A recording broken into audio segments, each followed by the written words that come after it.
Hello everyone, this is B-Tech.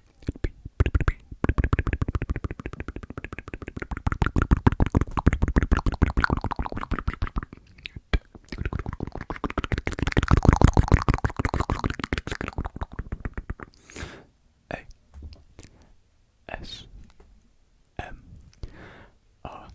and welcome to tonight's video. Apologies for missing the other night when this video was supposed to go out. I just had a lot going on that day. I'm back at work, and so things are becoming a bit more chaotic. I guess not chaotic, but busy, I guess. But as you've read from the title, yesterday I actually got the vaccine, the COVID vaccine, which was I think interesting enough to make a full ramble about it, because it went a lot different than what I thought it was going to go. So let me add some context. Basically, where I live in the UK, they're allowing 18-year-olds, if you're 18 or over, you can go and get your vaccine, and starting from yesterday, that's when, we could go, because I'm 19, so of course I was eligible, I was part of that. So we got messages from our local hospitals and where we're registered, saying you can go and get your vaccine, and they sent us a link to book the appointment. Not everywhere in the UK has allowed 18-year-olds to get their vaccine yet, just because some places are really ahead than others. Let me sort out this white balance. Oh my god. Let me sort this white balance out for you guys so it doesn't keep on changing. There we are. So yeah, not everyone in the UK is allowing 18-year-olds just yet to get the vaccine, but because they're so efficient where I am in supplying the vaccine, we were actually able to get it a lot earlier than expected. I remember getting the notification. I messaged Bella being yo, have you got this as well? She's like, yeah, and all her friends were getting it. I think it was kind of a shock to us how quickly we got the message. So that was great to see. So I booked mine for yesterday, the 19th at 10 in the morning. But I booked it weeks ago, weeks ago, and I completely forgot that we had actually booked it, and for some reason I thought it was actually next week. And I actually had work yesterday starting at 8, and it was only the day before which I realised I actually have to get my vaccine, so that caused some problems at work. So luckily someone opted to come in earlier and replace my starting time, which is really nice of them. People that you can really rely on people to help you out, which is great. Someone's all good about. My sister just asked me for a sausage roll. I'm alright. Anyways, yeah, so someone's lucky enough to cover me, so I can go and get my vaccine in the morning. And now that wasn't the only problem, because as you know, I got a new phone, and with that I got a new number, so I didn't actually have my number which I registered with, and that's when my reference number was on my phone, on my old phone, on my old number. And so I was really panicking, because I was like, I don't have my reference number, will I be able to actually get the vaccine? And Bella was telling me, you got to ring them up, you got to change your number, you got to do it in the morning. So it was quite stressful leading up to getting the vaccine. I didn't really think it would be as stressful as it was, but in the end I didn't actually call them up. My sister reassured me, you'll be fine, you won't need it, and her boyfriend actually had the vaccine a couple of months ago. So he said they didn't ask me any reference numbers or anything, so they reassured me that I would be fine. So work covered, the phone and reference number, nothing to worry about.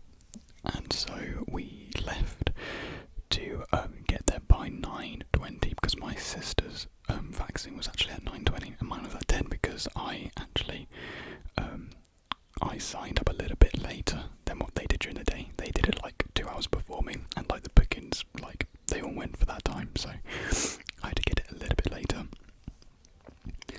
But we got there, and there was a little bit of a queue. So basically, where we have to go to get the vaccine is next to a highway, and I don't know how to explain this really, because I can't really talk about it without people knowing what I mean by the roads. So basically, there was a bit more wait leading up to the A&E area, and we just didn't anticipate how long the wait would be. So we were about, maybe from where we were to walk to the A&E, it would be about maybe like a couple minutes walk to it, but we were in the car, and so maybe it took a bit longer to actually get us there. Basically, all in all, the whole process took us an hour, which was a bit longer than what I thought it would be. I thought it would be like max 40 minutes, but I'm not complaining by any means. I'm not complaining, because the turnout yesterday was, I think, the biggest turnout they've ever had, because like 19 and 18 and whatnot year olds actually want to get the vaccine. Like, we actually want this. So, you know, it's great to see so many people turning out to get the vaccine. Yeah, it does mean you have to wait a little bit longer, but I think the wait is definitely worth it. So, you know, we'll just wait in the car, sitting about. You know, I'm not gonna lie, I was a little bit nervous just because that morning I wasn't feeling all too brilliant. Like, I had a bit of a funny tummy, if I'm honest, and I don't know, I think it mainly was nerves just getting better for me. Like, I don't normally get nervous with needles. Like, I'm perfectly fine with needles. Like, I've only really had one like jab back when I was in like year 10, and that was completely fine. Didn't feel it, that one. And so this, yeah, I'm not scared of needles or anything, but I don't know. I think just because there was so much talk about, you know, seizures and blood clots, fainting, I think that kind of like gets the better of you a little bit. But when I say there's no need to worry at all. I mean, maybe for some serious health conditions, there is some risk. Yeah, without a doubt, there is some risk. But it's so just like the percentage chance of like having these risks is so limited that, you know, go and have your vaccine, basically, is what I'm trying to say. Like, you might as well have it. And I'm not saying like, oh yeah, you know, like the like having a seizure is worth it. Like, that's totally not worth it. But it, you know, it's risky. But we live in a time when, you know, health is a big risk right now. So yeah, but like when we like leading up to like the A&E, they set up like this course for us to all go around and whatnot. Yeah, again, which like took like an hour to get through. Well, actually, no, like actually waiting in the car took about 40 minutes, I would say. And then we parked off in the area, and then we went to just one of like the set up like building things, like not permanent buildings, but you know, one of the ones they just set up for like these sort of things. Waited about a couple minutes. My sister went in first. She was out in like 30 seconds. And I was like, well, that was really quick. I was thinking, did she even have it? And then I went in and it was literally like 30 seconds as well. They ask you a couple questions, being like, have you had COVID in the last so and so weeks? Do you have you had any like severe health, life-threatening reactions and whatnot?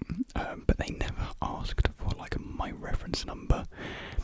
And I don't think the bookings really matter. It just seems like if you're registered to the database, then you're completely fine. Because when I first came in, they asked me for my date of birth and my first name, and they saw that I was registered to the database. And I think that's all that really matters. So I don't think they were caring about bookings, which was good. Just because I think that's how they're turning over so quickly. It's just because they're just going like, you're registered, boom, boom, boom, you're registered, boom, you have it. So yeah, and you don't even feel the needle going.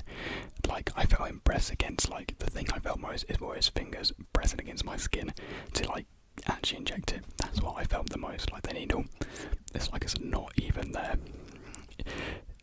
So yeah, injecting, boom, 1, 2, out, easy peasy.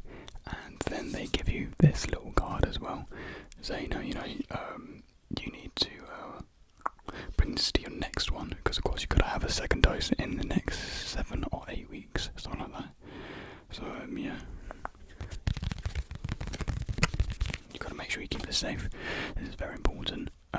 And they like to stamp on the back as well, like which batch you had, date given, and batch number and whatnot. So yeah, if you're wondering, I had the Pfizer one, which I've heard is like the better one to have if you have the Oxford one. But yeah, Pfizer, that's the way to go, I think people are saying. And so yeah, yeah, just gotta make sure I don't lose this, because this is very important to have when I have to go back. So yeah, I should have my next one just a couple of weeks before I go back to uni, I think. Or maybe it's not close when I go back to it. I don't know. I don't have a clue.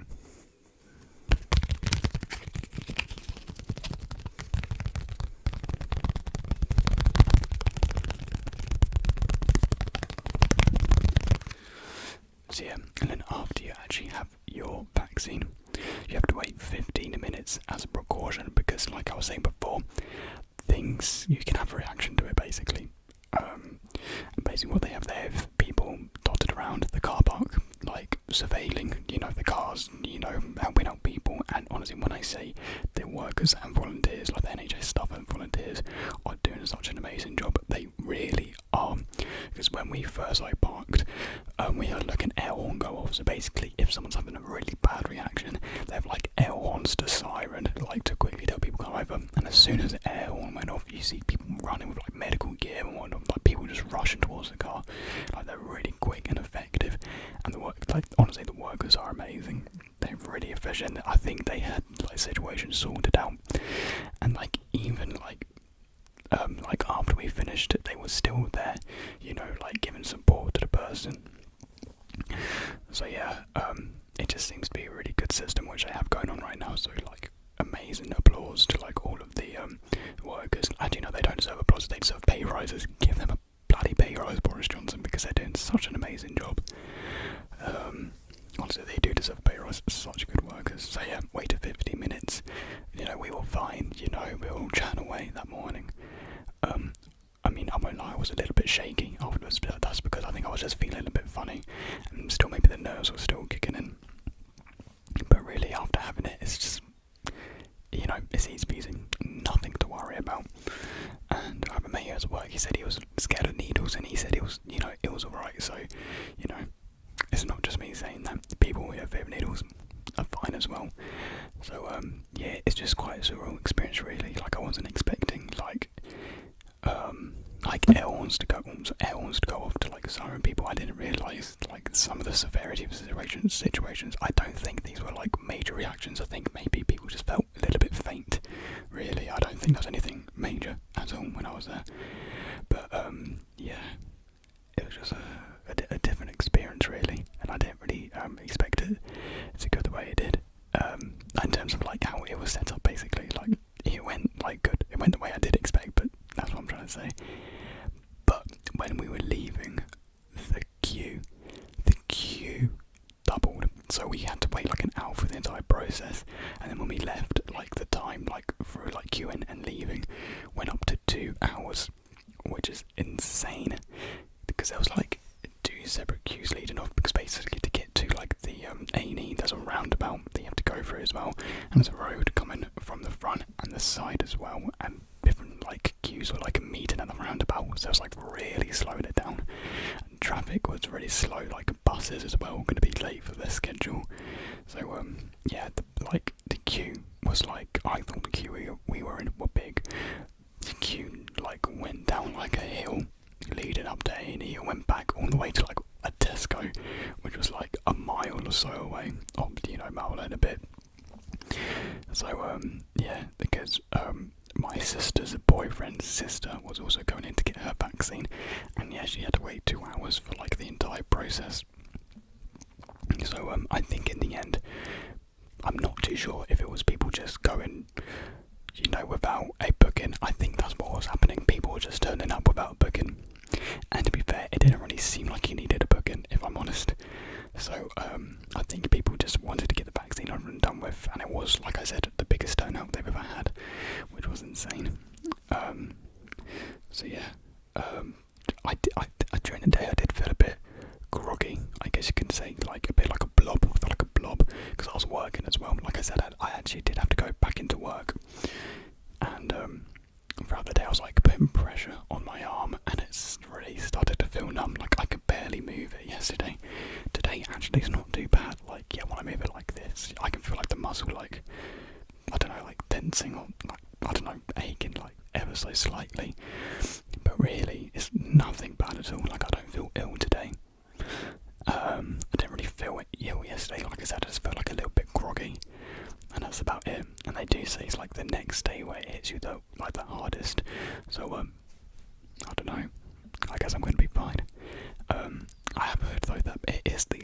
coronavirus, which does affect you more. So, you know, hopefully it doesn't affect me too much.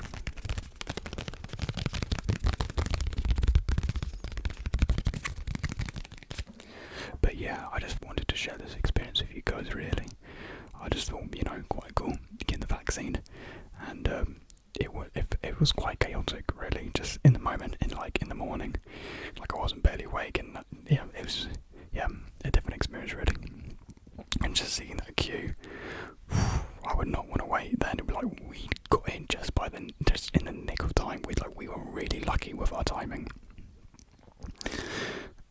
So yeah, like I said, I was talking about work, wasn't I? Yeah, I went to work because I opened oysters as well. Like as soon as I went in, I had to do some oysters, and when holding the oyster, you have to tense your arm as well and put pressure on it. And yeah, I just think that made my arm feel a little bit worse towards the end of the day. Like at the end of the day, my arm, yeah, it wasn't doing too good. I couldn't really sleep on it last night, so I had to sleep on the other side, but that's not too much of a problem. But like I said, you know, today it's not bad at all. So yeah, work went alright as well. I'm just happy it wasn't really busy, because if it was really busy yesterday, then I think I would have, you know, both even worse. But it wasn't bad at all yesterday. So yeah, really that's all I have to say about the vaccine. Yeah. Let me know if you guys got the vaccine, any experiences you had with it, you know, good or bad. I would like to hear from you guys, and the feedback recently has been amazing. Like with the recent videos, they've gained an amazing amount of views. Like the comments coming in are amazing. They're great to read, and I just want to thank all of you for all the support. Like we have grown massively this past month, so thank you. We're at 5.6 here. We're over 5.6k now, so 6k. It's coming up close, isn't it, guys? Which is exciting. So yeah, that's all I really have to say to you guys. I'm thinking of what videos I could do next, actually. I don't know, I'm gonna think. And always, if you guys have any video ideas, then pop them down in the comments down below, because I'll definitely, you know, respond to them and take them on board, because some of your ideas are really good, actually, and I've done a couple of your ideas before. So yeah, anyways, thank you very much